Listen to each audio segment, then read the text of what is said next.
Welcome back to Fix with Feng Shui Q&A, where I answer your Feng Shui questions. So if you have a question, be sure to ask them in the comments below or DM me on Instagram or Facebook or email me, jill@jillfa.com, and I'd be happy to answer your question on the next episode.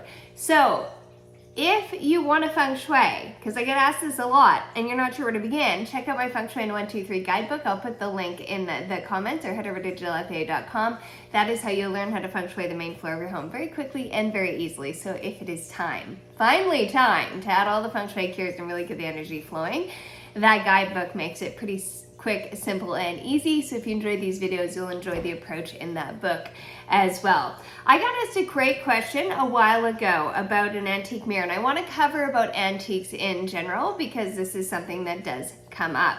So the question was about an antique mirror and if it posed any issues in Feng Shui. Should you always use new mirrors? And I'm just going to cover this as what do you do with antiques, because it covers the whole topic of whether it's a mirror, whether it's a dresser, or some sort of piece of furniture. So myself, in our home, this is an antique piece. I know where it came from, so I know the energy of it. It was actually from my grandparents had a store out in the rural area around the town that we are from, so in the valley, and this was actually what they used to put the receipts in for the store. So I know where that's from, so I know the energy of that. But if you don't, I have some trunks that I've collected along the way. If you're not sure what the energy is of the piece, we always want to clear the piece, because remember, everything is energy. So everything in our home has energy. So anything we purchase from the store, we bring an energy in.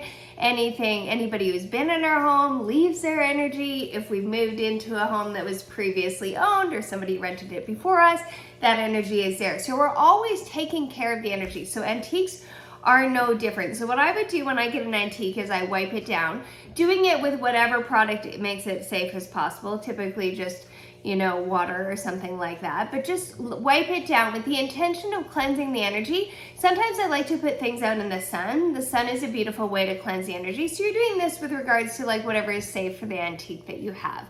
But I'm going to give you a bunch of ideas of what you can use. So you're wiping it down, you're putting it out in the sun to let it air out, to let the energy shift and change. Something like this, I would put bowls of salt in the drawers, right? In the trunk, I did that sort of thing. Salt absorbs negative energy. We use it in our home studio space cleaning. You can use it in the same way with an antique. You could use sage, right? So a sage bundle with the smoke and to clear it that way. So anything of that nature that would cleanse the space or cleanse the energy, you can use to cleanse the energy of your antiques. Would I do it? Yeah. Because everything absorbs energy and there's always an energy to it. It's like when we're space clearing our home and we know that there's stuck spaces, because if you walk around the outer perimeter of the inside of your home and you clap, there'll be parts where that clapping sounds like nice and crisp and parts where it sounds dull. That's where the energy is stuck. So energy gets stuck in our home.